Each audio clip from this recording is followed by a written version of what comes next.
আমার পূর্ণ ব্রহ্ম শ্রী শ্রী হরিচাঁদ ঠাকুর, আমার মুক্তিবারিধি ভগবান শ্রী শ্রী গুরুচাঁদ ঠাকুরের যে মতুয়াবাদ, যে মানব সেবা, যে নিপীড়িত নির্যাতিত যে জনসমাজ ছিল, সেই জনসমাজকে উত্তরণের জন্যে, মুক্তির জন্যে যে উদ্দেশ্য ওনারা করে গেছেন, সেই উদ্দেশ্যকে লালন করে আমাদের সেই মতুয়া শ্রী সুবল চন্দ্র দাদা আমাদের নিয়ে এই সংগঠনটি তৈরি করে এই নির্যাতিত নিপীড়িত মানুষের কথা বলার জন্যে বিভিন্ন জায়গায় আমরা কথা বলেছি।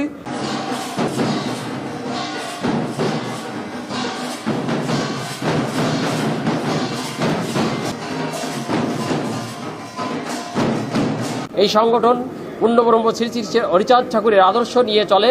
এই সংগঠনের মূল লক্ষ্য অনন্ত অসীম যদি জানিবারে চাস, ধর্মনয় আগে শিক্ষা জলে ভাস। নির্যাতিত নিপীড়িত অবহেলিত পতিত মানুষের জন্য আমার পূর্ণব্রহ্ম শ্রী শ্রী হরিচাঁদ ঠাকুর এসেছিলেন।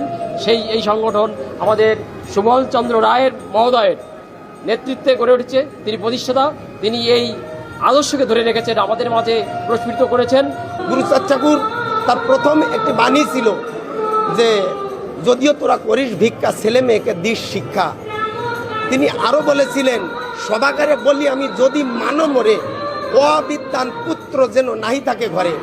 এই শিক্ষার আলো যাতে সারা বিশ্বের বুকে ছড়িয়ে দেওয়া যায়, এই মূল উদ্দেশ্যটাই ছিল এ সংগঠনের কাজ। নিপীড়িত নির্যাতিত মানুষের পাশে দাঁড়ানো। আমরা বিভিন্ন সময় নির্যাতিত নিষ্পেষিত মানুষ যারা, তাদের পাশে দাঁড়িয়েছি, আমরা শিক্ষাবৃত্তি দিয়েছি।